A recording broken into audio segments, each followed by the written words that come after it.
পশ্চিমবাংলার ভৎসশ্বরী মুখ্যমন্ত্রী অপদার্থ মুখ্যমন্ত্রীর পদত্যাগের দাবিতে আমরা আজকে দুবরাজপুর শহরের শ্মশানকালী মন্দির থেকে দুবরাজপুরের ডিএসএ ময়দান অবধি একটি প্রতিবাদ মিছিল এবং প্রতিবাদ মিছিলের শেষে আমরা স্ট্রিট কর্নারের কর্মসূচি গ্রহণ করেছি। কথা দিলাম তিলোত্তমা, বিচার ছাড়া আমরা থামবো না।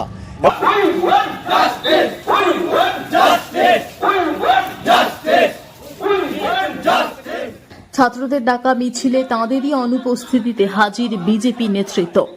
কলকাতার আরজিকর হাসপাতালে তরুণী চিকিৎসক খুনের ঘটনার প্রতিবাদে বিভিন্ন সংগঠন থেকে শুরু করে চিকিৎসক, নার্স, স্কুল পড়ুয়া, কলেজ পড়ুয়া, শিক্ষক, শিক্ষিকা সহ সর্বস্তরের মানুষজন মিছিল করছেন। সকলের একটাই দাবি, উই ওয়ান্ট জাস্টিস।